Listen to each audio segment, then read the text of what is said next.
রাজধানীর বকশীবাজারে আলিয়া মাদ্রাসার আবাসিক হলে প্রবেশ করতে না পারার অভিযোগ করেছেন ছাত্র শিবিরের নেতাকর্মীরা।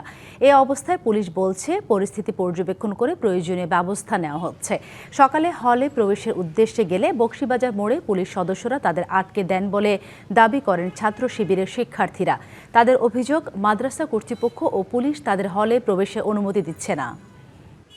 আমরা হলে প্রবেশ করতে চাচ্ছি, কিন্তু আমাদের হল প্রশাসন এবং পুলিশ প্রশাসন আমাদের হলে ঢুকতে দিচ্ছে না। আমরা এটার কারণ সুস্পষ্ট এখনও জানি না। আমরা এখনও কোনো প্রকার কোনো আশাই পাচ্ছি না। আইনশৃঙ্খলা পরিস্থিতি স্বাভাবিক রয়েছে। জননিরাপত্তা রক্ষা এবং আইনশৃঙ্খলা পরিস্থিতি সমুন্নত রাখার জন্য এখানে অতিরিক্ত পুলিশ সদস্য মোতায়েন করা হয়েছে। আমাদের নিয়ন্ত্রণে রয়েছে সম্পূর্ণ পরিস্থিতি।